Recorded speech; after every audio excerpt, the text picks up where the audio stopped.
You know, being born into the galaxy's most intense warrior culture does sound pretty cool, unless you have to be the runt of the litter. Cast out by his clan, this young predator is on the prowl for more than just trophies. He's fighting for the right to exist. But when the ultimate hunt drops him onto a planet full of things that want him dead, he'll learn that survival takes more than strength alone. So grab your cloaking device and hold on to your spines, meat shields, cause today we're breaking down the mistakes made, what you should do, and how to survive the death planet in Predator Badlands.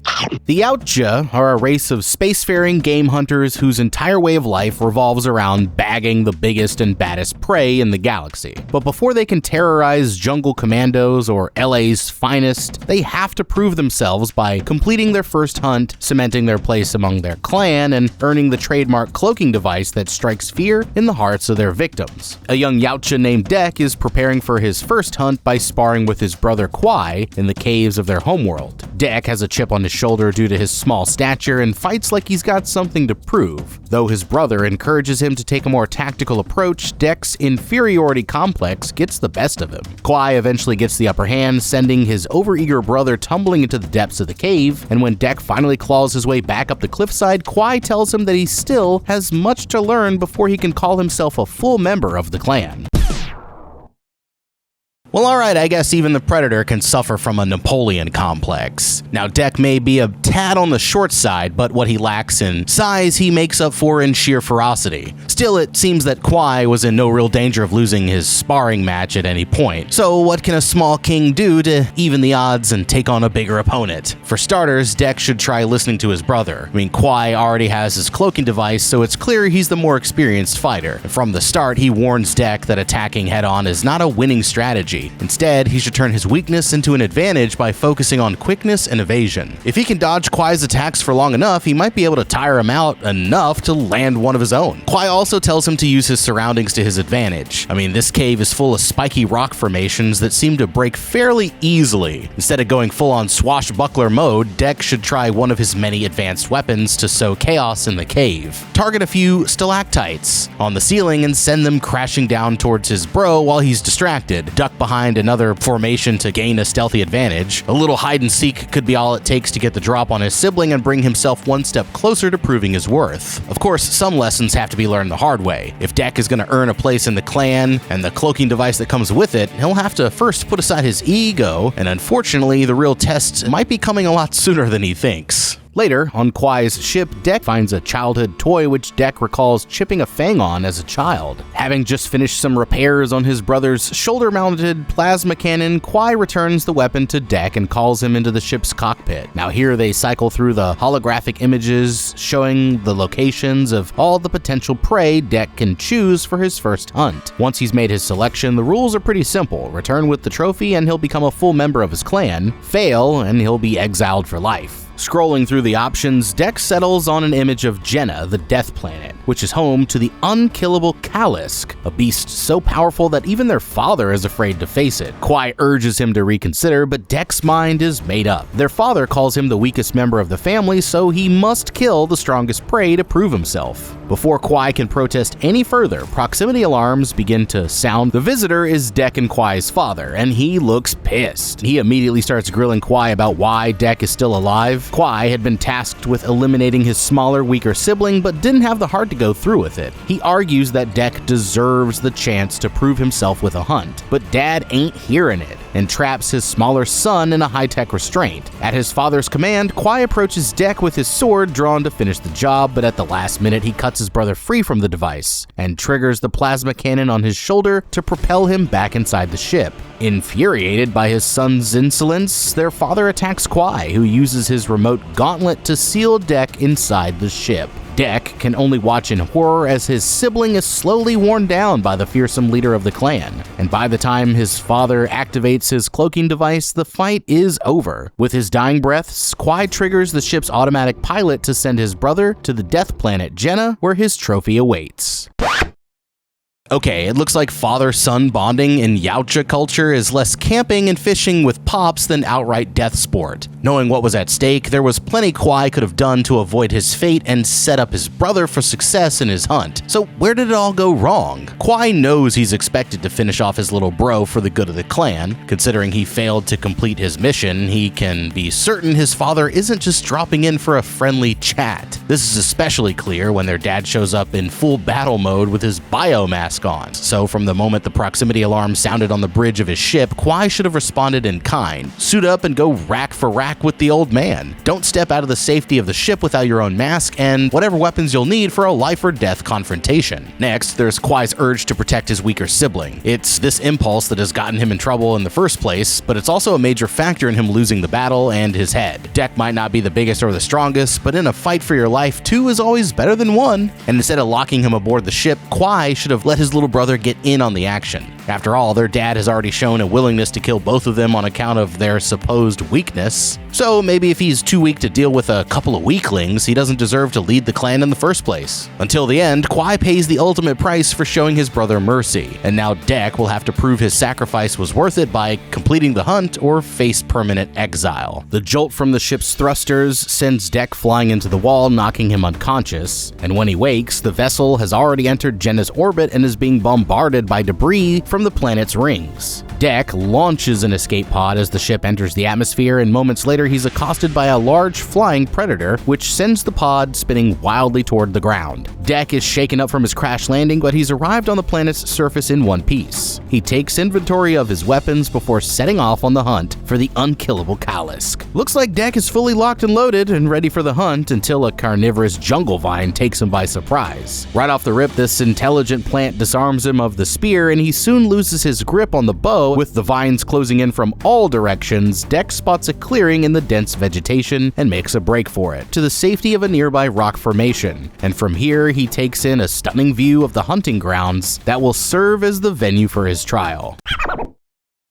Well, I guess they don't call it the Death Planet for nothing. Deck is already tangling with Jenna's deadly welcoming committee before his escape pod even touches the ground. Then, just as he's getting his bearings, these intelligent vines come from out of nowhere, causing him to panic and lose the majority of the weapons in his arsenal. If he'd only been more prepared, maybe he could have seen this sneak attack coming and dealt with it like the hunter that he hopes to be. Luckily, everything he needs to take on these vines and whatever else the planet has in store should be close by back on Kwai's ship.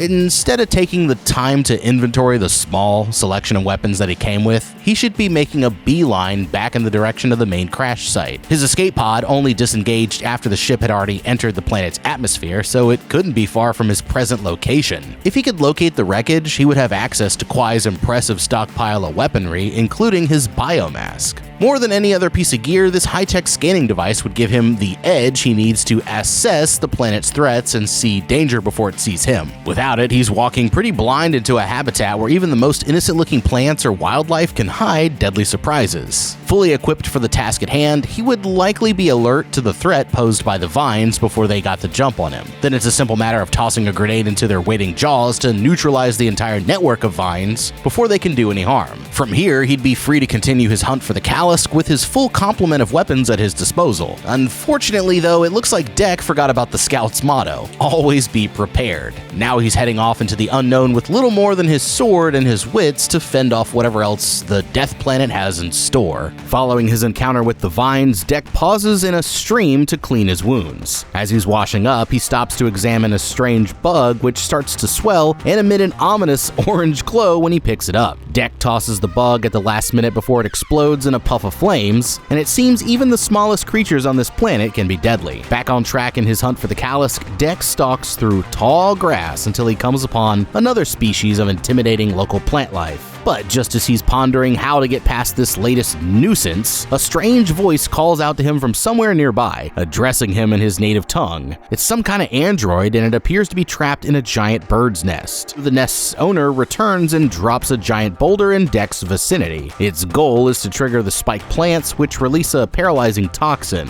The android offers its assistance, but Dek refuses. The Yautja hunt alone. With the beast circling back for another attack, he tries running for it, but doesn't make it far before he's blasted by the deadly spikes. The android offers one final offer: toss up a weapon and maybe he'll survive long enough to receive the antidote. As the beast dives at him claws first, the android comes to the rescue, stabbing the creature repeatedly with Dek's blades as he fades out of consciousness.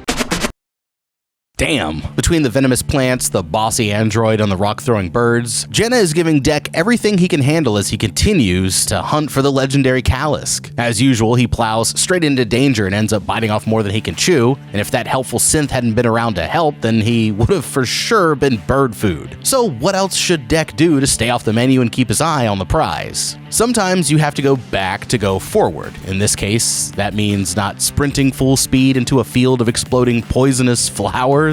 It's unclear why Dek has chosen this particular path. Maybe his instincts tell him his prey lies somewhere in this direction. Still, given the obvious danger posed by the plants, it would be better to avoid this area altogether if possible. And considering this is hunting ground of the large aerial predator, it's unlikely the Kalisk is anywhere nearby. To ensure safe passage, Dek should plot a path around this whole mess, like find high ground and use it to scout for signs of his intended target, or better yet, backtrack to the safety of the river and follow the water's path for a little while. Many large predators like to take their prey unaware at watering holes when their guard is down, and if the Kalisk operates the same way, then sticking close to the river could be the easiest way to locate the creature. And if nothing else, it'll give him a path forward that isn't exactly full of exploding plants and falling debris. So go back, go around, or hell, just stand still and wait for the bird to tire itself out from throwing rocks all day. Anything except diving headfirst into a bunch of toxic spikes with nothing for backup except a mouthy android. Dek awakes to find his new friend has administered the antidote to the plant's poison spikes. The android is quite chipper despite the fact that she's missing the lower half of her body after a brush with the Kalisk. With Dek back on his feet, she makes an offer. Allow her to come along on his journey and she'll guide him to the Kalisk's den. She'll locate her eggs and he can claim his trophy, but Dek is not sold. But she urges him to consider her value. She knows the lay of the land and can simply think of her as a tool to help navigate the treacherous planet in one piece. Dek reluctantly agrees and they head off in search of the Kalisk's den. Now, early in their journey, the android Thea proves her value once again by subduing a pack of acid-spitting creatures with a simple handful of berries. She explains that she's an expert in predatory organisms and came to the planet as a part of a research party for the Weyland-Yutani Corporation. As Thea prattles on about her admiration of his culture, Dek tosses her aside to fashion a carrying harness out of vines. He straps her in, and they continue traveling along the rugged terrain towards their destination. Okay, Dek has once again crossed paths with a deadly adversary, and I'm not talking about the local wildlife. As property of the Weyland-Yutani Corporation, the android Thea is part of one of the most treacherous and power-hungry organizations in the galaxy. And no, I'm not talking about Walmart. Publicly, this company positions itself as a benefactor of human progress, developing near-light-speed travel, terraforming systems, and perfecting long-term cryogenic transport that makes deep space exploration and expansion possible. Privately, Weyland-Yutani operates under a far more ruthless directive: the acquisition, study, and weaponization of non-human biological organisms, regardless of the cost to human life. Weyland-Yutani's synthetic humanoids, commonly referred to as androids or synths, are among the corporation's most effective and dangerous tools. Though they may look human on the outside, these androids are programmed with non-negotiable priorities that place corporate objectives above all ethical considerations. In multiple incidents, androids have protected deadly alien organisms from destruction, obstructed evacuation efforts, or turned violent when humans attempted to abort corporate objectives. Now, on top of all that, they possess superhuman strength and increased durability that allows them to survive the kind of damage that would prove deadly for any living organism. Needless to say, Dek should think twice before trusting this android. Though her help may prove useful in dealing with the planet's aggressive critters, her loyalty will always lie with the corporation and its objectives above all else. Dek can use her expertise to his advantage, but he needs to be ready to toss the android aside at the first sign of treachery, although by the time he realizes he's being used, it may already be too late. As they camp for the night, Thea tells Deck more about her mission on the planet Jenna. She explains that her and her identical sister Tessa were a part of a crew of synthetic beings sent to study local life forms, but they got separated when they were attacked by the Kalisk while exploring the planet, but Thea refuses to believe her twin is dead. Now back in the wilderness, Deck has worked up quite an appetite and he spots an animal that Thea identifies as a bone bison grazing nearby. Should be an easy target for a hunter of Deck's caliber, but there's just one problem. A field of jagged razor grass stands between him and the prey. Just as Deck is about to make his move, he's interrupted by the appearance of a strange ape-like creature who jumps down from a tree to greet them. The creature is not the least bit intimidated by Deck's fearsome roar and dives into the razor grass to make its own play for the bone bison. All the commotion sends the herd scrambling, and Deck will have to act fast or risk losing out on his meal. Jumping from tree to tree, Deck navigates to safe ground where he butchers one of the bison in dramatic fashion with his sword.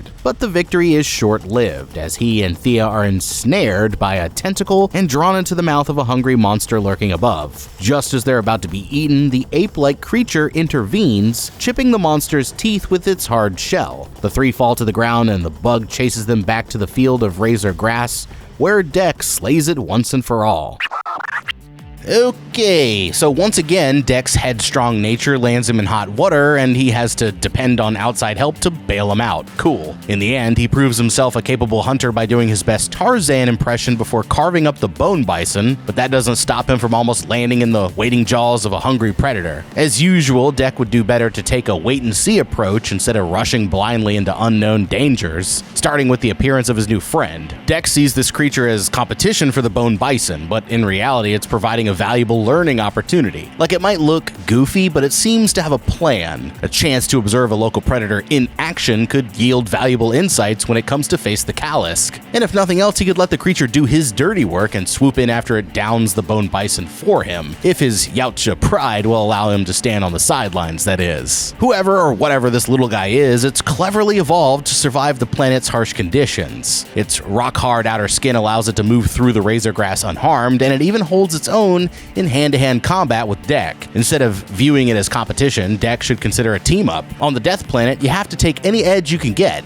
His new pal already bailed him out once, and who knows what other tricks it could have up its sleeve. Later, Deck, Thea, and their new friend, that Thea names Bud, enjoy a meal of bison meat by the fire and bask in the glory of the hunt. Bud even sprays Deck with her spit as a sign of affection, marking him as a member of her clan, much to the horror of their proud hunter. Meanwhile, Thea's assumption about her sister is correct. Tessa did survive the encounter with the Kalisk and was taken back to a Weyland-Yutani base by the other androids for repairs. Once her recovery is complete, Tessa is chastised by the artificial intelligence known as Mother for slipping up during her mission. Mother makes it clear that further setbacks will not be tolerated by the corporation, and it's time for Tessa to lock in and finish what they came here to do, but first, she's gotta find Thea. Tessa then leads a group of androids into the jungle where they spot Deck's landing craft, and after taking care of the sentient vines, they continue on to find Kwai's wrecked ship. Inside, Tessa helps herself to an arsenal of Yautja weapons, including a selection of freeze grenades. Back at their camp, Deck rises with the sun to rejoin the hunt. Bud is still asleep, and Deck decides that it's best to leave the creature behind. Thea protests this choice, but Deck insists. Yautja hunt alone, after all. After traveling for hours, they finally arrive at their destination, the den of the fearsome Kalisk. The devastated remnants of Thea's original mission team are strewn all over the place, and among them are her missing legs, and Deck loads her into a nearby repair bay to begin the reassembly process. Thea thanks Deck for his help, but says that it's time for him to go. She's contacted her sister via a control panel, and it's best if he's not there when she arrives. It turns out this isn't the Kalisk's den after all. She was only using him to get back to her mission, which is to capture the Kalisk for the corporation. Besides, there's simply no way he can kill the creature on his own. Stunned by the betrayal, Deck leaves to look for the Kalisk as Thea finishes her repairs, but he doesn't have to search for long. Out of the wreckage, he finds a leaking fuel container and sets it ablaze. The resulting fireball brings the Kalisk stampeding towards him out of the jungle, and the fight is on.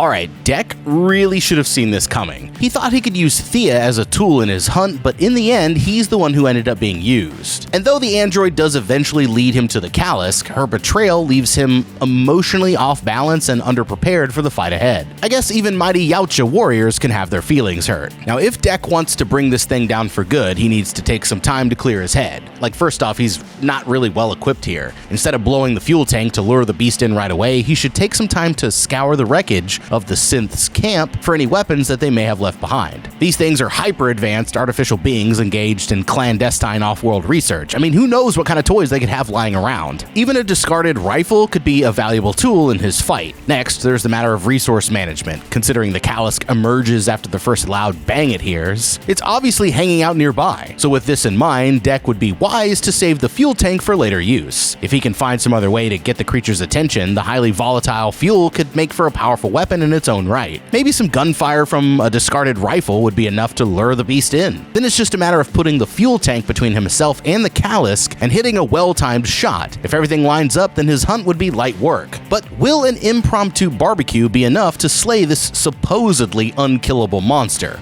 Well, it's kinda hard to say. But whatever the case, Dek had better come up with a plan fast, because the Kalisk is here and it appears to live up to the hype. Dek fights valiantly against the Kalisk, pulling out all the stops to claim his prize, but when he lops off the creature's tail, he learns that killing the beast may be even harder than he thought. It turns out that the Kalisk has incredible regenerative capabilities, allowing it to rapidly regrow any damaged body part. As the fight rages on, the fearsome creature throws Dek through the wall of Thea's hiding place, interrupting her progress in her own healing and ripping her two halves apart once again. Seeing that Dek is in trouble, Thea grabs a nearby rifle to lay down some suppressive fire. Dek uses the distraction to grab hold of a wench chain to reel in the Kalisk and deliver the killing blow, but it seems like even beheading the creature isn't enough to overcome its regenerative powers, and Dek soon finds himself trapped under the Kalisk's massive paw. Just as it seems like he's finished, the creature hesitates. It's as if he smells something on him that he likes, but before he can make sense of things, the Yautja freeze grenade explodes nearby, turning both the Kalisk and Dek into ice cubes. It looks like Tessa and the other synths have returned to claim their prize.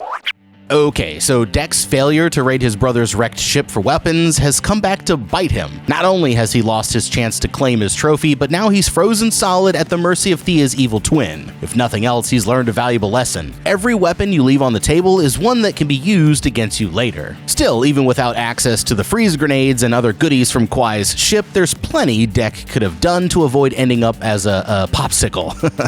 As with most of his problems, his current predicament stems from his habit of diving into the action without thinking things through. Thea already warned him that her sister and the other synths were on the way, and this means that his fight with the Kalisk was on a timer from the very start. He was also told that the synths want to capture the creature for themselves, meaning once they arrive, he'll be fighting a battle on two fronts. Considering the Kalisk alone is giving him everything he can handle, taking on the synths at the same time drastically reduces his odds of success. The solution though? Forget about the Kalisk for now. Hide and wait for Tessa and the others to arrive and form a new strategy based on where things go from there. There's a lot more to a successful hunt than diving right in for the kill. I mean, the majority of the time is spent stalking the prey to find a moment of vulnerability anyway. Letting the synths take the lead would give him an opportunity to see the Kalisk in action before engaging it himself, giving him valuable insights into the creature's habits and fighting style. From there, he either waits for the beast to tear through this latest batch of androids or uses the element of surprise to launch an attack when it's least suspected. It may not be the most heroic approach, but it sure beats ending up as a giant alien push pop. Dek thaws out and finds himself restrained in a transport vehicle headed to the synth's base. Tessa is there as well, along with Thea, who is still missing her lower half. Thea is pretty excited to share the details of her adventure with Tessa, but her sister is all business. Thea is a little dismayed as Tessa begins torturing Dek under the guise of medical research. She quickly puts a stop to the tests and makes an emotional appeal to her sister to consider a life beyond the parameters of their mission. Unfortunately, Tessa is not the sentimental type. She agrees with the Yautja in one regard: the weak must be culled. She orders orders her underlings to box Thea up and make Dek explain how to operate his alien tech. She then leaves to report to her AI overlord, Mother. The male synth starts grilling Dek about the devices they recovered from Kwai's ship, starting with the toy his brother saved from childhood. But even Yautja playthings are pretty deadly, and the synth suffers an unfortunate accident while handling the device. With the guard out of commission, Thea releases Dek's restraints and opens the exit door so he can escape the moving vehicle. As the other androids drag Thea away, Dek topples down a cliffside into a river below, but luckily he's not that far from his brother's ship.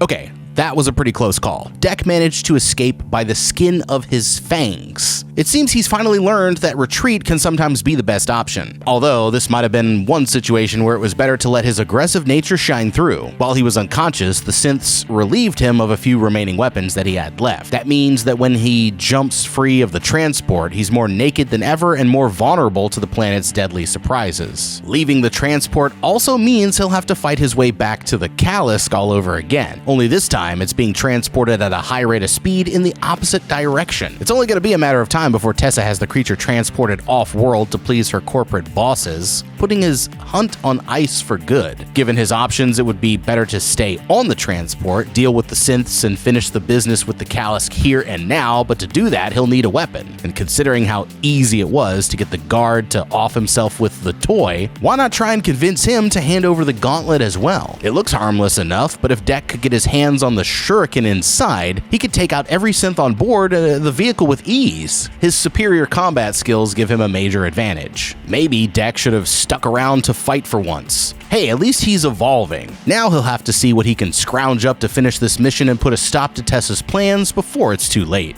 Tessa and the other synths made off with most of the useful gear from Kwai's vessel. If Dek is going to rescue Thea and claim his trophy, he's going to have to make use of the planet's deadly native resources. First, he gathers shards of razor grass and a few exploding grubs, and next he harvests the razor-sharp teeth from the bison carcass and carefully packs up the bulb of the spiky plant. With a handful of berries, he tames one of the acid-spitting snakes, and finally he returns to the site of his battle with the Kalisk to look for anything useful the synths may have left behind. Here he finds an unexpected guest. Bud is resting in the Kalisk's giant footprint, and Dek realizes this goofy creature is really the offspring of the planet's most famous killing machine. It was actually the lingering scent of Bud's spit that saved him from being eaten by the Kalisk before. Dek returns the favor, accepting Bud as one of the clan before heading into the nearby structure to find out what he came for. Thea's lower half is still kicking, and Dek sets it up right. With the disembodied legs as their guide, Dek and Bud head for the base. Dek easily handles the base's synth guards with his arsenal of homemade weapons as Thea's legs make their way toward her unconscious torso. Reunited at last, her two halves tag team the remaining guards in the area as Tessa prepares the Kalisk for off-world transport. Dek finds Thea now in one piece, and they hatch a plan to free Bud's mother. Thea will release the Kalisk, and Dek will claim his trophy. With that, Dek activates an alarm that sounds throughout the base.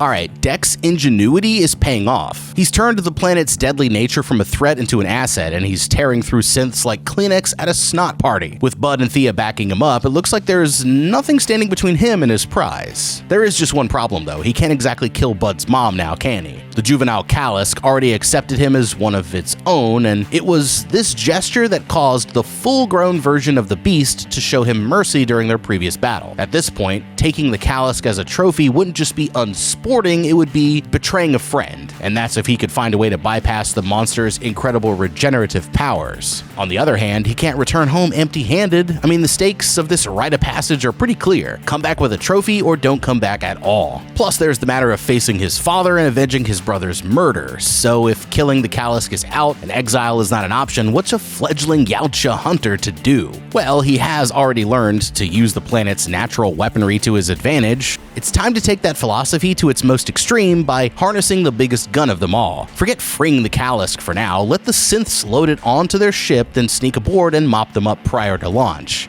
From here, he can commandeer the vessel and set a course for Yautja Prime. Sure, the Kalisk may be alive and kicking when he arrives, but no one can say that he failed to bring it back. Plus, he can see how Daddy Dearest fares against the galaxy's top apex predator. It really is a win-win. With alarms blaring, Tessa and her underlings set out to find the source of the disturbance. The armed synths soon find Dek kneeling near a row of shipping containers. They have him outnumbered, but he's got one last surprise up his sleeve, and soon the base's remaining forces are nothing but a smoldering pile of parts. All except Tessa, who lurches towards Dek in a massive power loader. As Dek and Tessa rumble, Thea and Bud subdue the synth who's guarding the Kalisk and set the beast free. While Tessa has her hands full with Bud's mom, Dek gets busy yanking on the critical wires and tubes to immobilize the power loader. She tries to even the odds with another freeze grenade, but Dek nixes that too by redirecting it into the arm of the massive machine. With her technological advantage neutralized, the Kalisk swallows the evil android whole. Bud and Dek share an emotional moment with the Kalisk, and after all they've been through, there's no way he can harm the majestic creature. Unfortunately, someone should have told the Kalisk to chew its food. Tessa activates one last freeze grenade from inside the belly of the beast, sending Dek and the others flying backward in a hail of icy shards. Thea rolls over and sees Tessa emerging from the Kalisk's remains. She's damaged, but relatively unharmed by the recent carnage. Tessa aims the shoulder cannon at her sister's head and prepares to fire. Thankfully, Dek impales her from behind before she can do any harm, and Bud slides in to claim her head as a trophy. Alright, so what do you get when you cross a smart fridge with a Fortune 500 compliance officer? Tessa, you really had every possible advantage. Corporate backing, bleeding edge tech, and an AI algorithm whispering the answers straight into your ear, but in spite of all that, you still up. Tessa is what happens when a boardroom PowerPoint deck gains sentience and decides that it's built different. She's got the full Ice Cream vibe on lock. She may think of herself as a pragmatist, but let's be real, she's just Wayland Yutani's favorite lapdog. Not to mention her complete and total dependency on AI. Oh god. Tessa doesn't make decisions, she forwards them to Mother like, hey bestie, what do I think about this? She's less a mastermind and more a Bluetooth speaker for corporate directives. Cut the Wi-Fi and she would just stand there buffering. And then there's the power loader moment, because nothing says I have no original ideas like dusting off the most famous piece of industrial hardware in sci-fi history for a little high-stakes cosplay. She really thought reheating Ellen Ripley's 40-year-old nachos would be enough to get the job done? Sorry sis, it's giving middle manager posing for a photo op with the warehouse crew. You may have been optimized for success, but your backstabbing nature and obsession with being the best corporate drone you could be caught up to you in the end. So enjoy your severance, Tessa, because you f***ed up.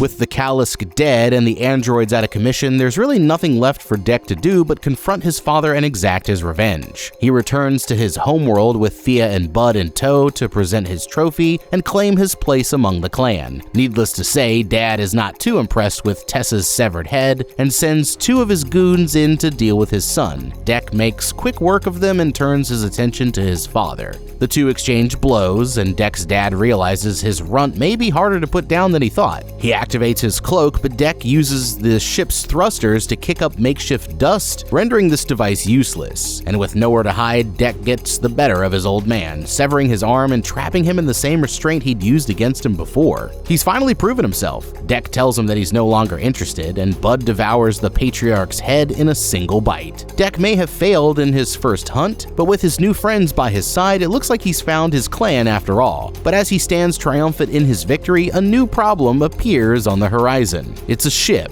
his mother's ship to be exact. And if Mom is anything like the rest of the clan, Dek's problems may have only just begun.